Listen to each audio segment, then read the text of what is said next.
नमस्कार दोस्तों। क्या आपने कभी सोचा है कि हम हर साल गणेश चतुर्थी क्यों मनाते हैं? भगवान गणेश का ये पर्व हमारे दिलों के इतने करीब क्यों है? चाहे वो महाराष्ट्र की सड़कों पर गूंजती ढोल ताशों की धुन हो या फिर घर में बैठे गणपति बप्पा की स्थापना, इस पर्व में कुछ ऐसा है जो हम सभी को एक साथ जोड़ देता है।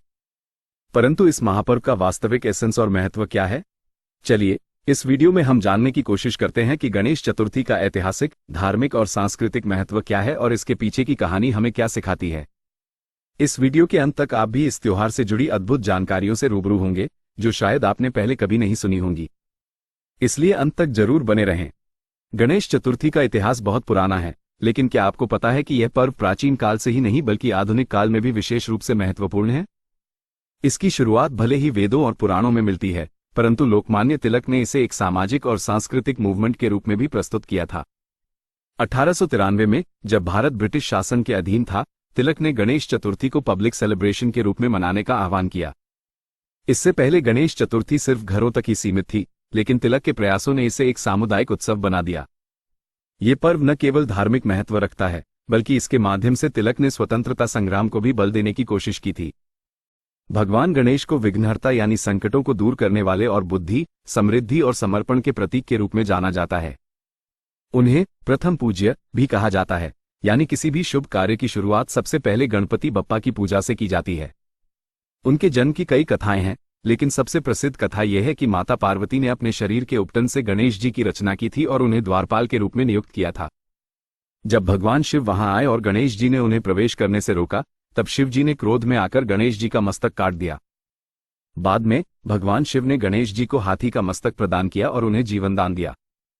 तभी से गणेश जी को गजानन यानी हाथी के मुख वाले देवता के रूप में पूजा जाता है। गणेश चतुर्थी का धार्मिक महत्व बहुत गहरा है। ये पर्व भक्तों को भगवान गणेश की कृपा प्राप्त करने का अवसर प्रदान करता है। ऐसा माना जाता है कि गणेश चतुर्थी के दिनों में गणपति बप्पा पृथ्वी पर आते हैं और अपने भक्तों की विशेष पूरी करते हैं। ये पर्व मुख्यतः 10 दिनों तक चलता है, जिसमें गणपति की मूर्ति की स्थापना की जाती है और पूजा अर्चना के साथ साथ भजन कीर्तन और सांस्कृतिक कार्यक्रम भी आयोजित होते हैं। इस दौरान भक्त गणेश जी की मूर्ति को अपने घर लाकर उनकी सेवा करते हैं और आखिरी दिन यानी अनंत चतुर्दशी के दिन गणपति की मूर्ति का विसर्जन किया जाता है, जिससे ये प्रतीक होता है कि भगवान गणेश अब अपने धाम वापस लौट रहे हैं, लेकिन उनकी कृपा हमेशा बनी रहेगी। गणेश चतुर्थी के दौरान गणेश जी की स्थापना से पहले गणपति का स्वागत विधि विधान से किया जाता है। सबसे पहले मूर्ति को गंगाजल या शुद्ध पानी से स्नान कराया जाता है, जिसे अभिषेक कहा जाता है। इसके बाद गणेश जी को नए वस्त्र पहनाए जाते हैं और उन्हें सुंदर आभूषणों से सजाया जाता है। फिर उन्हें भोग अर्पित किया जाता है, जिसमें विशेष रूप से मोदक का बहुत महत्व होता है। कहा जाता है कि मोदक गणेश जी का प्रिय भोजन है। इसके बाद गणेश जी की आरती की जाती है, जिसमें सभी भक्तजन शामिल होते हैं और भक्ति भाव से गणपति बप्पा की स्तुति करते हैं। पूजा की यह विधि ट्रेडिशनल रिचुअल्स का हिस्सा है, जो गणेश चतुर्थी को विशेष बनाती है। गणेश चतुर्थी का समापन गणपति विसर्जन के साथ होता है। विसर्जन का अर्थ है मूर्ति को पानी में प्रवाहित करना, जो जीवन के अस्थायी, टेम्पररी स्वभाव और समय की अस्थिरता का प्रतीक है। विसर्जन के साथ ही यह संदेश दिया जाता है कि जीवन में जो भी कुछ आता है वो एक न एक दिन समाप्त हो जाता है, लेकिन ईश्वर की कृपा और आशीर्वाद हमेशा साथ रहते हैं। विसर्जन के समय भक्त गणपति बप्पा से अगले साल फिर से आने की प्रार्थना करते हैं, जिसे हम अक्सर गणपति बप्पा मोरया, अगले बरस तू जल्दी आ के जयकारे के रूप में सुनते हैं। गणेश चतुर्थी केवल धार्मिक नहीं बल्कि सामाजिक और सांस्कृतिक दृष्टिकोण से भी अत्यंत महत्वपूर्ण है। ये पर्व हमें आपसी भाईचारे, सामूहिकता और समाज के प्रति हमारे दायित्वों की याद दिलाता है। आज के समय में भी, जहां लोग अलग अलग जाति, धर्म और भाषा बोलते हैं, गणेश चतुर्थी हमें एकता का संदेश देती है।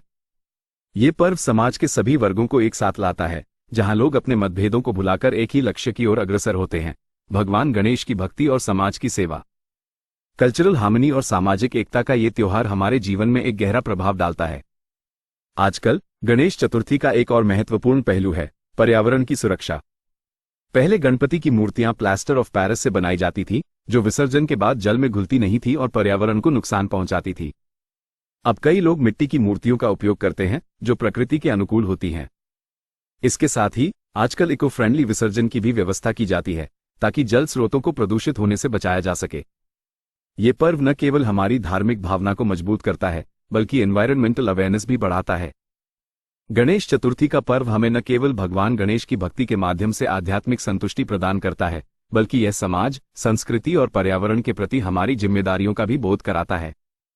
तो इस बार जब आप गणेश चतुर्थी मनाएं, तो इसके हर पहलू को समझें, उसका आनंद लें और अपनी संस्कृति और परंपराओं पर गर्व करें।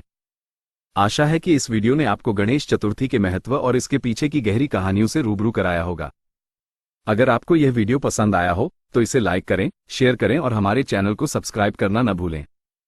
गणपति बप्पा मोरया, अगले बरस तू जल्दी आ।